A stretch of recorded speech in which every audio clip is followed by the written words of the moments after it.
de los milagros. De investigación sobre el entendimiento humano. David Hume. Parte 1. Hay en las obras del Dr. Tillotson un argumento contra la presencia real que es tan conciso, elegante, y sólido como cualquier argumento propuesto en contra de una doctrina apenas digna de seria refutación. Por todos es reconocido, según el prelado, que la autoridad, ya sea de la Sagrada Escritura o de la tradición, se funda meramente en el testimonio de los apóstoles, testigos de los milagros de nuestro Salvador, por los cuales probó su misión divina. Por tanto, nuestra evidencia de la verdad de la religión cristiana es menor que la evidencia de la verdad de nuestros sentidos, pues, incluso en los primeros autores de nuestra religión, aquella no era mayor. Y resulta evidente que debe disminuir conforme pasa de ellos a sus discípulos, ni tampoco puede nadie confiar tanto en el testimonio de estos como en el objeto inmediato de los sentidos. Pero una evidencia nunca puede destruir a otra más fuerte. Por ello, si la doctrina de la presencia real estuviera tan claramente revelada en la Escritura, sería directamente contrario a las reglas de la razón darle nuestro asentimiento. Es ir contra la experiencia, aunque ni la Sagrada Escritura ni la tradición en la que supuestamente se construye, cuentan con la evidencia de los sentidos, considerar las evidencias externas y cuando no llegan al corazón de todos por obra inmediata del Espíritu Santo. 2. Nada es tan conveniente como un argumento concluyente de este tipo, que debería al menos silenciar la más arrogante intolerancia y superstición, y liberarnos de sus impertinentes asechanzas. Me enorgullece haber descubierto un argumento de semejante naturaleza, que servirá, de ser correcto, a sabios y doctos como prueba imperecedera contra cualquier supersticioso engaño, y en consecuencia, será útil mientras exista el mundo. Pero supongo que durante todo ese tiempo los relatos de milagros y prodigios formarán parte de la historia, sagrada y profana. 3. Aunque la experiencia sea nuestra única guía en el razonamiento acerca de cuestiones de hecho, debemos admitir que dicha guía no es absolutamente infalible, y a veces tiende a conducirnos al error. Alguien que, en nuestro clima, espere mejor tiempo en cualquier semana de junio que en una de diciembre, razona justamente y conforme a la experiencia, pero es cierto que existe la posibilidad de que se equivoque. Sin embargo, en tal caso, no tendría razón para quejarse de la experiencia, pues ésta nos informa de antemano de su incertidumbre a través de la contrariedad de los hechos que podemos aprender en una observación detenida. No todos los efectos se siguen con la misma necesidad a sus supuestas causas. Algunos sucesos han sido siempre unidos, en todos los países y todas las épocas. Otros se han considerado más variables, y a veces han defraudado nuestras expectativas, de modo que, en nuestro razonamiento sobre las cuestiones de hecho, se dan todos los grados imaginables de seguridad, desde la mayor de las certezas hasta la certeza moral más baja. 4. Por tanto, un hombre sabio adecua su creencia a la evidencia. En las conclusiones fundadas en una experiencia infalible, espera el suceso con el mayor grado de seguridad, y considera su experiencia pasada como prueba absoluta de la existencia futura de dicho suceso. En otros casos, procede con más cautela, sopesando las experiencias opuestas. Considera qué posibilidad está respaldada por el mayor número de experiencias, se inclina por esa posibilidad con dudas y vacilación, y cuando finalmente fija su juicio, la evidencia no excede los que propiamente llamamos probabilidad. Por tanto, toda probabilidad supone una oposición de experiencias y observaciones, en la que una posibilidad pesa más que la otra, y genera un grado de evidencia proporcional a su superioridad. Un centenar de casos o experiencias a favor de una posibilidad, y 50 de la otra, engendrarían una expectativa dudosa de cualquier suceso. Sin embargo, un centenar de experiencias uniformes contradichas por una sola, razonablemente generaría un grado alto de seguridad. En cualquier caso, debemos sopesar las experiencias opuestas, en el caso de que sean contrarias, y restar la cantidad menor de la mayor, para conocer cuánto más sólida es la evidencia superior. 5. Para aplicar estos principios a un caso particular, podemos apuntar que no hay razonamiento tan común, tan útil y casi tan necesario para la vida humana, como el que deriva del testimonio de los hombres, y el relato de testigos presenciales y espectadores. Es posible negar que este tipo de razonamiento esté basado en la relación de causa y efecto. No entraré a discutir sobre la palabra. Bastará con apuntar que nuestra seguridad, en cualquier argumento de esta clase, no deriva de ningún otro principio que la observación de la veracidad del testimonio humano y de la habitual conformidad de los hechos con el relato de los testigos. siendo un principio general que ningún objeto tiene una conexión que pueda descubrirse con otro, y que todas las inferencias que podemos sacar del uno al otro se fundan meramente en nuestra experiencia regular y constante de su conjunción, es evidente que no debemos hacer una excepción de este principio en el caso del testimonio humano, cuya conexión con cualquier suceso parece en sí misma tan innecesaria como cualquier otra conexión. De no ser por la considerable tenacidad de la memoria del hombre, de su inclinación a la verdad y a la conciencia moral, de su miedo a la vergüenza de ser descubierto en la mentira, y de no ser todas ellas, como digo, cualidades inherentes a la naturaleza humana descubiertas a través de la experiencia, jamás pondríamos la más mínima confianza en el testimonio humano. Un hombre que delira o conocido por su falsedad o vileza no tiene ningún tipo de autoridad entre nosotros. 6. Y puesto que la evidencia que deriva de los testigos y del testimonio humano, está basada en las experiencias pasadas, también varía con la experiencia, y se considera como una prueba o como una probabilidad, según se haya encontrado que la conjunción entre un tipo de relato y un objeto sea constante o variable. Hay una serie de circunstancias que debemos tener en cuenta para cualquier juicio de esta clase, y el criterio último con el que dirimimos todas las discusiones que surgen a propósito de ellos, se deriva siempre de la experiencia y la observación. Cuando esta experiencia no es enteramente uniforme a favor de ninguna de las posibilidades, la acompaña una notable contrariedad en nuestros juicios, y la misma oposición y mutua destrucción de argumentos que hay en todas las demás clases de evidencia. A menudo vacilamos ante los informes de otros.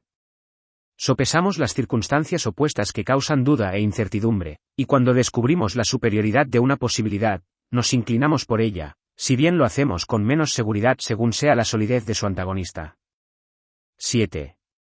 La oposición entre evidencias en este caso puede derivar de varias causas distintas, de la oposición del testimonio contrario, del carácter y número de testigos, de la manera en la que dan su testimonio, o de todas estas circunstancias juntas. Ponemos en duda una cuestión de hecho cuando los testigos se contradicen, cuando son solo unos pocos o cuando son dudosos, cuando tienen intereses en lo que afirman, cuando vacilan en su testimonio, de lo contrario, cuando sus aseveraciones son demasiado violentas. Hay muchos otros detalles de este tipo que pueden disminuir o destruir la solidez de un argumento que se deriva del testimonio humano. 8. Supongamos, por ejemplo, que el hecho que el testimonio intenta establecer, participa de lo extraordinario y lo maravilloso. En tal caso, la evidencia que resulta del testimonio puede debilitarse en mayor o menor grado, según sea más o menos inusual el hecho. La razón por la que damos algún crédito a testigos e historiadores no deriva de conexión alguna que percibamos a priori entre el testimonio y la realidad, sino porque acostumbramos a encontrar una conformidad entre ellos. Pero cuando el hecho que se atestigua rara vez ha sido observado por nosotros, surge un conflicto entre dos experiencias opuestas, una de las cuales anula a la otra en toda su solidez y solo puede operar en la mente con la fuerza restante. El mismo principio de la experiencia que nos da cierta seguridad ante el testimonio de los testigos, en este caso también nos da cierto grado de seguridad en contra del hecho que intentan establecer. Esta contradicción genera necesariamente un contrapeso y la consiguiente destrucción mutua de creencia y autoridad. 9. Un proverbio romano decía: no creería tal historia ni si me la contara Catón, incluso cuando todavía vivía el patriótico filósofo. El carácter increíble de un hecho, afirmaban, podía invalidar una autoridad de tal notoriedad. 10. El príncipe indio que se negó a creer los primeros relatos acerca de las heladas razonaba correctamente. Evidentemente, hizo falta un argumento muy sólido para lograr su asentimiento a unos hechos que se daban en un estado de la naturaleza que él no conocía, y que eran tan poco semejantes a los hechos de los que tenía una experiencia constante y uniforme. Aunque no eran contrarios a su experiencia, no se conformaban a ella. 11. Pero para aumentar la probabilidad en contra del testimonio de los testigos, supongamos que el hecho que afirman, en lugar de ser solo maravilloso, es realmente milagroso. Y supongamos también que el testimonio considerado por sí solo conforma una prueba completa. En tal caso, habría una prueba contra otra prueba, y solo la más sólida prevalecería, aunque sufriendo una disminución en su solidez proporcional a la fuerza de su antagonista. 12. Un milagro es la violación de las leyes de la naturaleza, y como estas leyes han sido establecidas por una experiencia firme e inalterable, la prueba en contra de un milagro, por la misma naturaleza del hecho, es tan completa como cualquier argumento derivado de la experiencia. ¿Por qué es más que probable que todos los hombres han de morir, Que el plomo no pueda quedar suspendido en el aire por sí solo, o que el fuego consuma la madera, y se extinga con el agua, a no ser que se haya encontrado que estos hechos son acordes con las leyes de la naturaleza y que es necesario que se produzca una violación de estas leyes, en otras palabras, un milagro, para evitarlos. Nada es considerado un milagro si sucede como parte del curso habitual de la naturaleza. No es un milagro que un hombre aparentemente saludable muera repentinamente, pues una muerte de este tipo, aunque es más inusual que cualquier otra, ya se ha observado con frecuencia. Sin embargo, sí sería un milagro si un hombre reviviera, pues ese hecho aún no se ha visto en ninguna época o país. Por lo tanto, debe haber una experiencia uniforme en contra de un hecho milagroso, de lo contrario no merece recibir ese apelativo. Y puesto que la experiencia uniforme equivale a una prueba, he aquí una prueba directa y rotunda, derivada de la naturaleza del hecho, en contra de la existencia de cualquier milagro. Ni puede destruirse tal prueba, ni puede hacerse creíble el milagro, si no es por una prueba contraria que sea superior. 13. La simple consecuencia es, y se trata de una máxima general digna de nuestra atención, que ningún testimonio es suficiente para establecer un milagro, a no ser que el testimonio sea tal que su falsedad resulte más milagrosa que el hecho que intenta establecer. Pero incluso en este caso hay una mutua destrucción de argumentos, y el superior solo nos da una seguridad proporcional a la solidez que le queda después de deducirle el inferior. Cuando alguien me dice que vio resucitar a un muerto, inmediatamente reflexiono conmigo mismo si es más probable que esta persona engañe o que haya sido engañada, o que el hecho que narra haya ocurrido realmente. Sopeso un milagro junto al otro y, según la superioridad que encuentre, tomo mi decisión, y siempre rechazo el milagro mayor. Solo en el caso de que la falsedad del testimonio fuese más milagrosa que el hecho que relata podría pretender lograr mi confianza y opinión. Parte 2. 14. En el razonamiento anterior hemos supuesto que el testimonio sobre el que se basa un milagro puede equivaler a una prueba completa, y que la falsedad de ese testimonio sería un verdadero prodigio. Pero es fácil demostrar que hemos sido demasiado generosos en nuestra concesión, y que nunca hubo un hecho milagroso establecido sobre una evidencia tan rotunda. 15.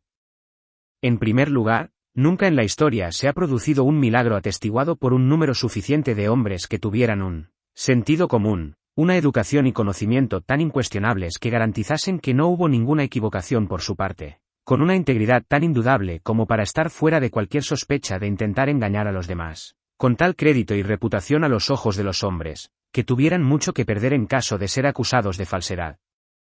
Y que estuviesen afirmando hechos ocurridos tan públicamente y en una parte tan conocida del mundo como para hacer inevitable el descubrimiento de su falsedad. Todas estas circunstancias son necesarias para darnos una seguridad total sobre el testimonio de los hombres. 16. En segundo lugar, podemos observar en la naturaleza humana un principio que, examinado rigurosamente, disminuye mucho la certeza que podamos tener de cualquier clase de prodigio en base a un testimonio humano. La máxima por la cual nos solemos conducir en nuestros razonamientos, es que los objetos de los que no tenemos experiencia, recuerdan a aquellos de los que sí la tenemos, que aquello que consideramos más habitual es siempre más probable, y que si hubiere una oposición de argumentos, debemos dar preferencia al que se funde en el mayor número de experiencias en el pasado. Sin embargo, aunque al proceder siguiendo este principio rechazamos fácilmente cualquier hecho inusual o increíble en circunstancias normales, según avanzamos, la mente no siempre sigue el mismo principio, y cuando se afirma algo realmente absurdo y milagroso, parece admitir ese hecho con más facilidad, basándose en la misma circunstancia que debería destruir toda su autoridad. La pasión de la sorpresa y la maravilla que producen los milagros, al ser una emoción agradable, genera una sensible tendencia a creer en esos sucesos de los cuales deriva. Hasta tal punto es así que incluso aquellos que no pueden sentir el placer de manera inmediata, ni pueden creer en sucesos milagrosos de los que se les informa, disfrutan participando de la satisfacción o del rechazo indirectamente, y encuentran orgullo y placer en alentar la admiración de los otros. 17. Con qué avidez se acogen los relatos milagrosos de viajeros, sus descripciones de monstruos de mar y tierra, sus relatos de aventuras maravillosas, extraños hombres y rudas costumbres.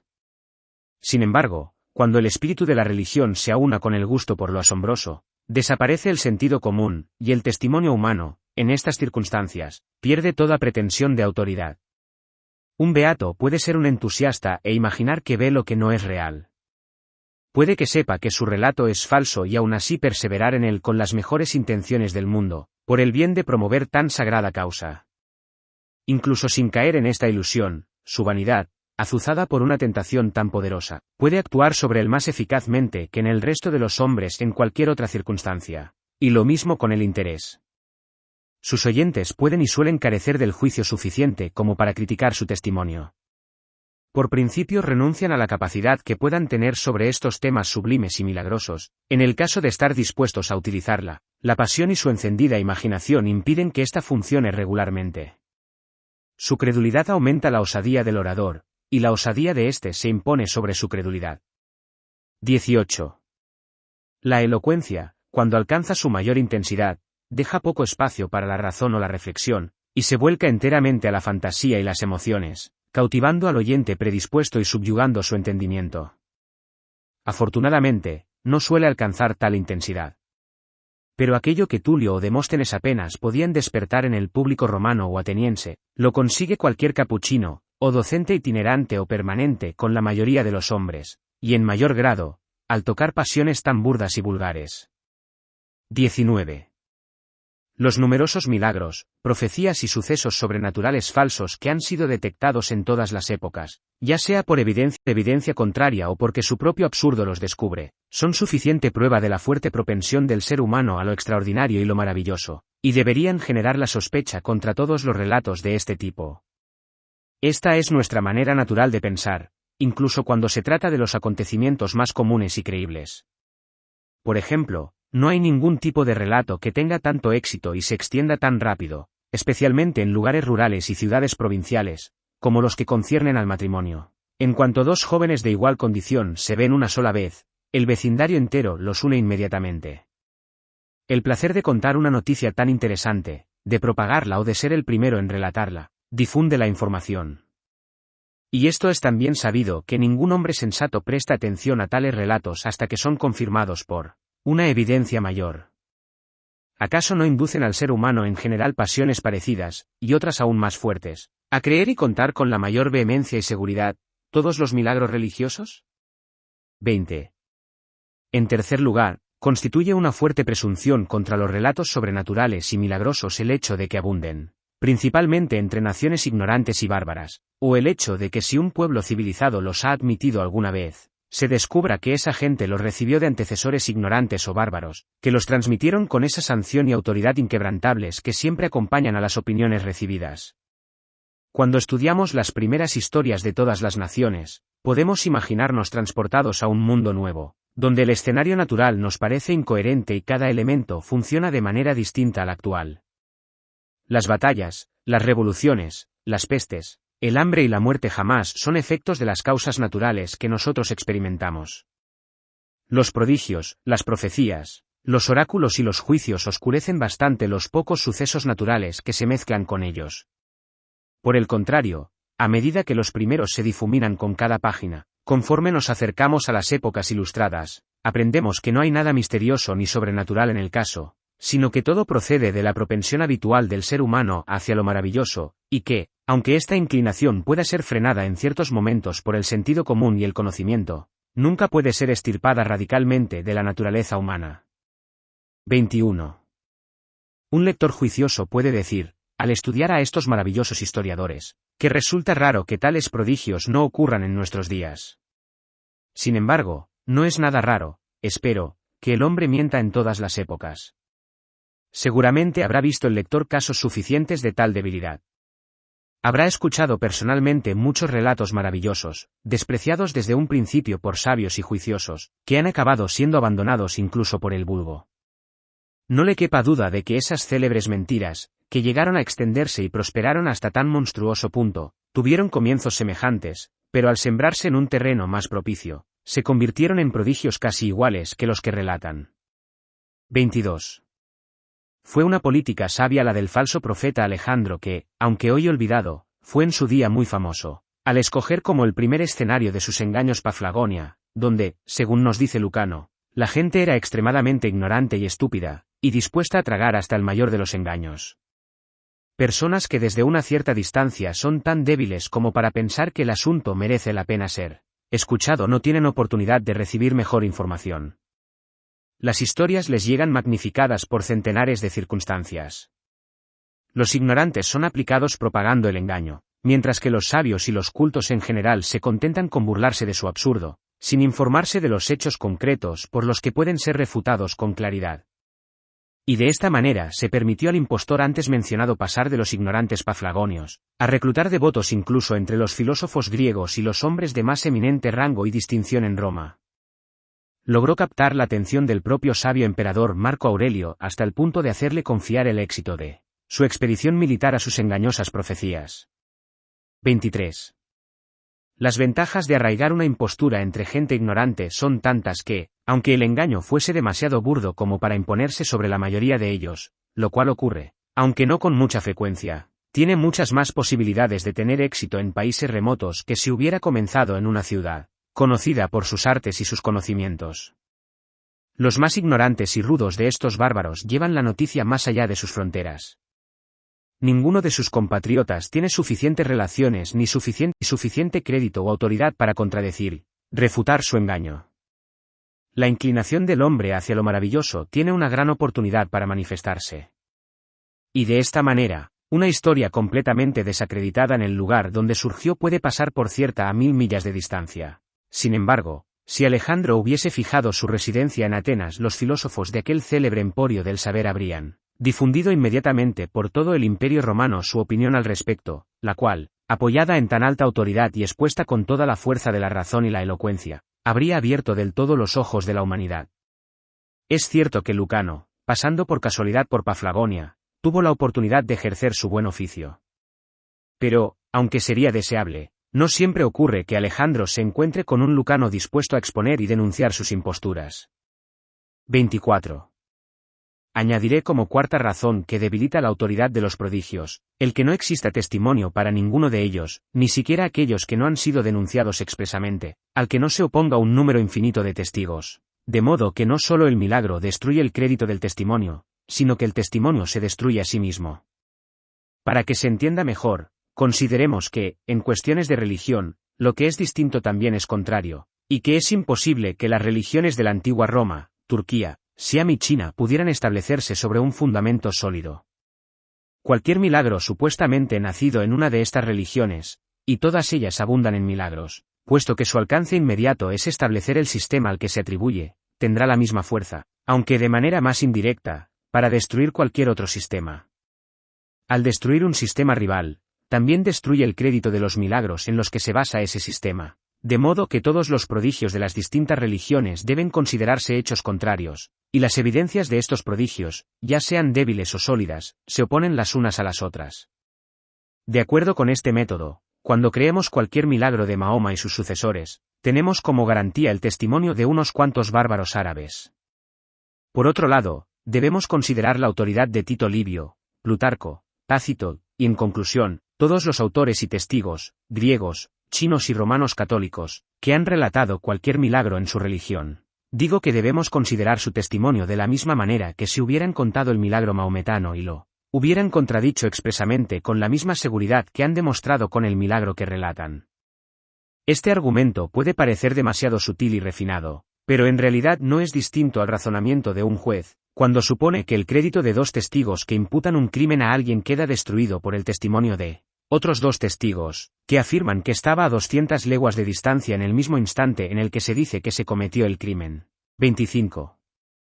Uno de los milagros mejor atestiguados de toda la historia profana es aquel en el que Tácito relata de Vespasiano, que curó a un ciego en Alejandría con su saliva, y a un hombre cojo con un simple toque de su pie, al obedecer una visión enviada por el dios Serapis, que les había ordenado recurrir al emperador para estas curas milagrosas. La historia puede encontrarse en aquel buen historiador, donde toda circunstancia parece añadir peso al testimonio, y puede ser expuesto de manera extensa y con toda la fuerza del razonamiento y la elocuencia, si alguien se preocupa realmente por imponer la evidencia de aquella superstición desacreditada e idolatrada.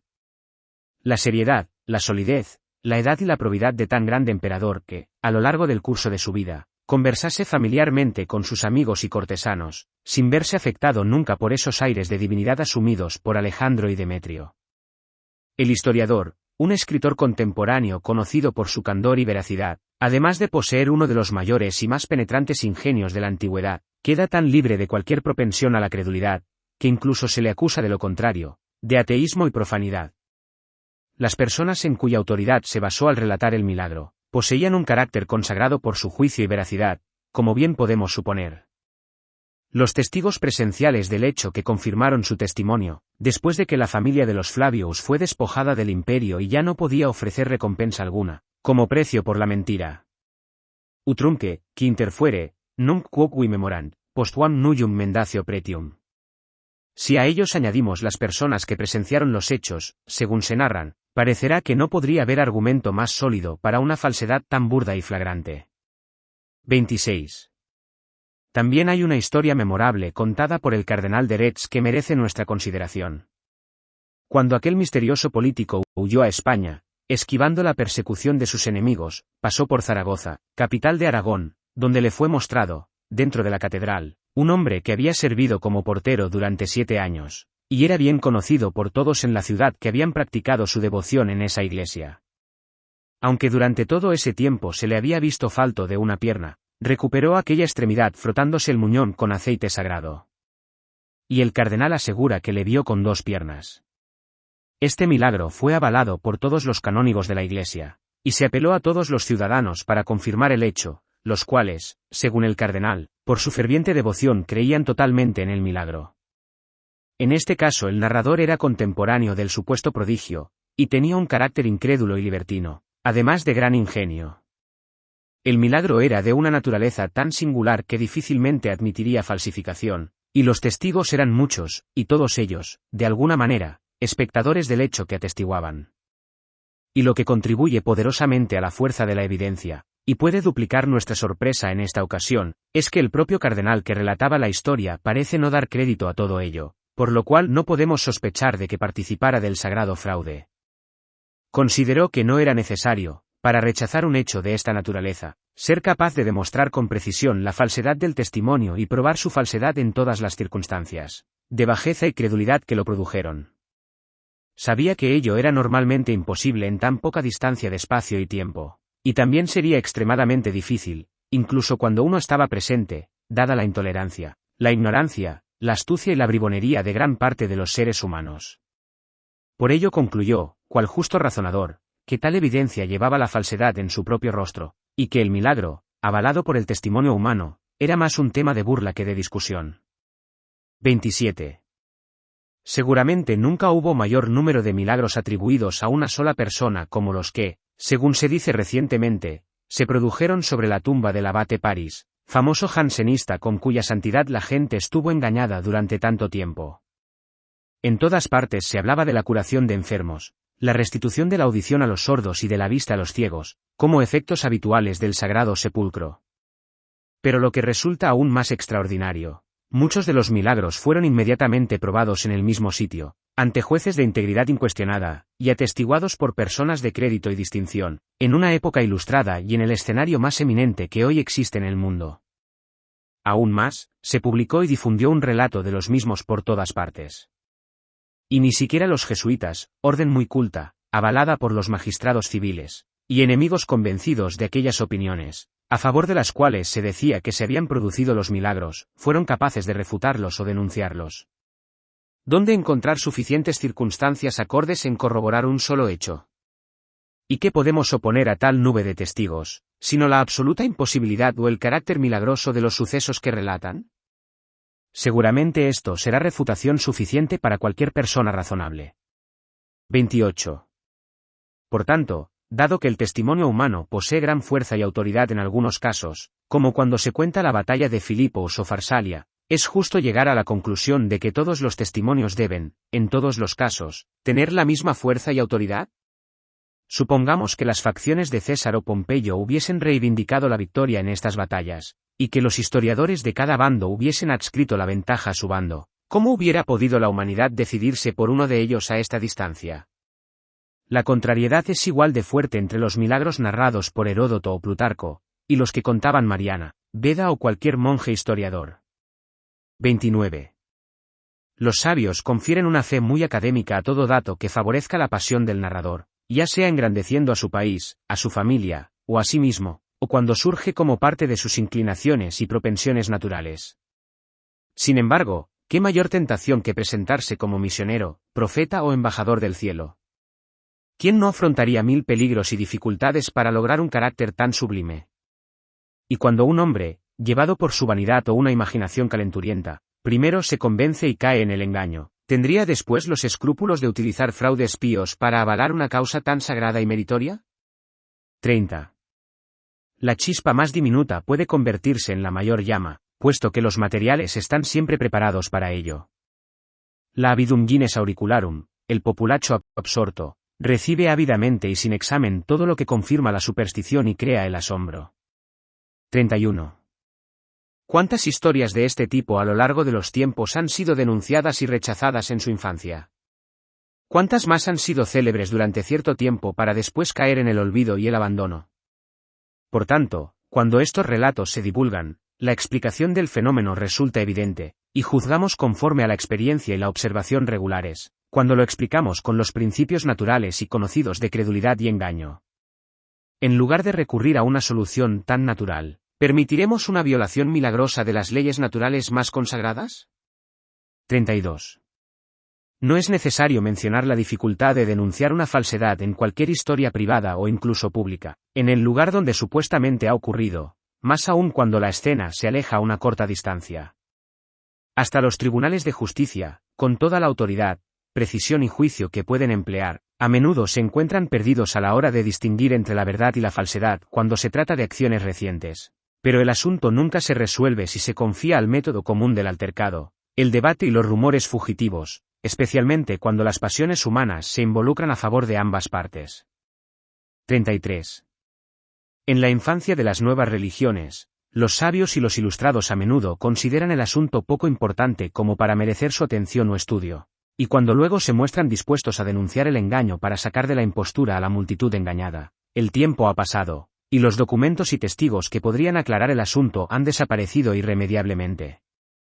34. No quedan medios para denunciar, que no sean el testimonio mismo de los narradores. Y estos, aunque siempre suficientes para los juiciosos y los sabios, a menudo son demasiado sutiles para ser comprendidos por el vulgo. 35. Ante todo ello, parece que no ha habido jamás testimonio para milagro alguno que haya llegado a constituir una probabilidad, y mucho menos una prueba, e incluso suponiendo que llegase a ser una prueba, se opondría a otra prueba derivada de la propia naturaleza del hecho que intentaba demostrar. Solo la experiencia confiere autoridad al testimonio humano, y es la misma experiencia la que nos asegura de las leyes de la naturaleza. Por tanto, cuando encontramos dos tipos de experiencia contrarios, no podemos sino restar la una de la otra, y decantarnos por una opinión a favor de una o de la otra, con la seguridad que ofrece el resto. Pero, de acuerdo con el principio aquí explicado, esta sustracción, cuando se trata de religiones populares, se convierte en una aniquilación completa. Por ello debemos establecer como principio que ningún testimonio humano puede tener tanta solidez como para probar un milagro y convertirlo en fundamento justo de cualquier sistema de religión. 36. Deseo que las limitaciones que aquí establezco sean tenidas en cuenta cuando digo que un milagro jamás puede ser demostrado hasta el punto de convertirse en el fundamento de un sistema de religión. Pues soy consciente de que, de no ser así, podría haber milagros o violaciones del curso habitual de la naturaleza que admitieran el testimonio humano como prueba, aunque fuera imposible encontrar ninguno semejante en todos los anales de la historia.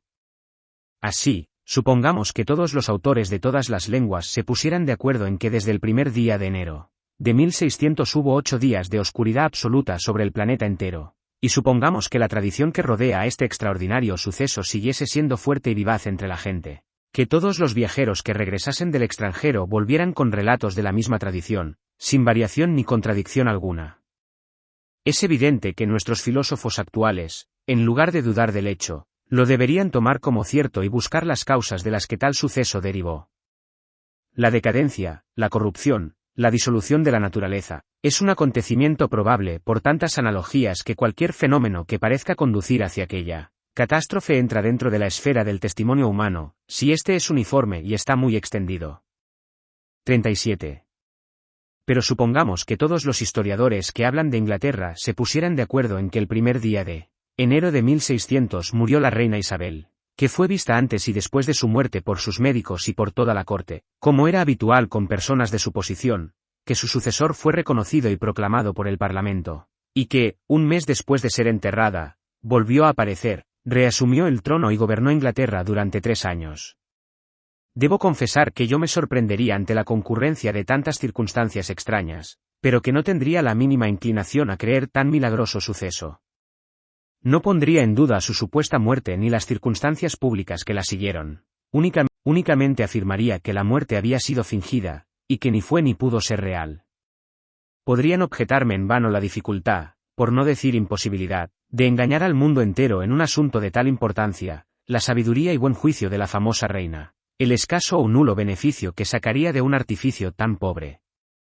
Todo ello podría asombrarme, pero aún así respondería que la bajeza y la insensatez de los hombres son fenómenos tan comunes que prefiero creer que los sucesos más extraordinarios surgen por ellas, a admitirlos como una violación de las leyes de la naturaleza. 38. Y si este milagro se adscribiese a un nuevo sistema de religión, los hombres de cualquier época han sido dominados de tal forma por historias ridículas de este tipo que la misma circunstancia es una prueba rotunda del engaño, y suficiente para que todo hombre sensato rechace el hecho, y lo haga incluso sin más examen.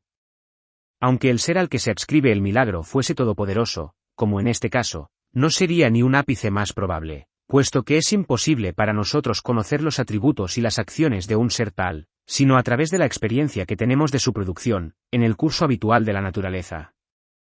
Esto nos sigue limitando a la observación pasada, y nos obliga a comparar los casos de violación de la verdad en el testimonio de los hombres, con aquellos casos de violación de las leyes de la naturaleza por milagros, para juzgar cuál de los dos es más verosímil y probable.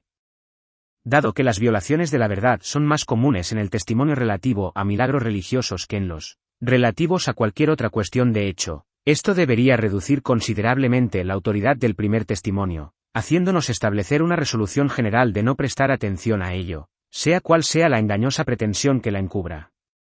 39. Lord Bacon parece haber abrazado estos mismos principios de razonamiento. Deberíamos, afirma, reunir una colección o historia particular de todos los monstruos, nacimientos y producciones prodigiosos, y en resumen, de todo lo nuevo, extraño y extraordinario en la naturaleza. Pero debe hacerse con el más riguroso escrutinio para no apartarnos de la verdad. Ante todo, cualquier relación que dependa en mayor o menor grado de la religión, como los prodigios de Livio, debe ponerse bajo sospecha. Y no menos todo lo que se encuentra en los escritos de magia natural o alquimia, y entre aquellos autores que parecen todos ellos tener un apetito insaciable de falsedad y fábula. 40. Prefiero el método de razonar aquí expuesto, pues pienso que puede servir para confundir a esos amigos peligrosos y enemigos disfrazados de la religión cristiana que se han propuesto defenderla siguiendo los principios de la razón humana. Nuestra más sagrada religión se funda sobre la fe, no sobre la razón, y someterla a un juicio que de ningún modo está capacitada para soportar es método seguro de arriesgarla. Para que resulte más evidente, examinemos los milagros relatados en las Sagradas Escrituras, y para no perdernos en un terreno demasiado amplio, limitémonos a los que aparecen en el Pentateuco. Estudiémoslos siguiendo los principios de aquellos supuestos cristianos, y no como la palabra o el testimonio del propio Dios, sino como la producción de un simple escritor o historiador humano. Primero hemos de considerar un libro que nos es presentado por un pueblo bárbaro e ignorante escrito en una época en la que había aún más bárbaros, y seguramente mucho después de que sucedieran los hechos que relata, los cuales no son corroborados por testimonio concurrente alguno, y recuerdan a los relatos fabulosos que toda nación da de su origen. Al leer este libro, lo encontramos lleno de prodigios y milagros. Ofrece un retrato de un estado del mundo y de la naturaleza humana completamente diferente del actual. Habla de nuestra pérdida de esa condición de la edad del hombre, que abarca casi 1000 años, de la destrucción del mundo por un diluvio, de la elección arbitraria de un pueblo como el favorito del cielo, siendo ese pueblo los compatriotas del autor, de su liberación de la servidumbre por los prodigios más asombrosos que se pueda imaginar. Invito a cualquiera a que, con la mano sobre el corazón, y tras seria consideración, diga si cree que la falsedad de este libro, avalada por testimonios tales, es más extraordinaria y milagrosa que todos los milagros que relata, lo cual, sin embargo, es necesario para aceptarlo, de acuerdo con las medidas de probabilidad antes establecidas. 41. Cuanto hemos dicho de los milagros puede aplicarse, sin variación alguna, a las profecías, pues ciertamente, toda profecía es un verdadero milagro, y únicamente como tal puede admitirse como prueba de una revelación. Si predecir acontecimientos futuros no excediese la capacidad de la naturaleza humana, sería absurdo utilizar una profecía como argumento a favor de una misión divina o autoridad del cielo. De modo que, en conjunto, podemos concluir que la religión cristiana no solo se valió de milagros en un principio, sino que hoy una persona razonable no puede creer en ella sin que se produzca uno. La razón por sí sola es insuficiente para convencernos de su veracidad. Y cualquiera que, movido por la fe, la acepte es consciente de que el milagro continúa en su persona, subvirtiendo todos los principios de su razón, y dándole la determinación para creer lo más opuesto a la costumbre y la experiencia.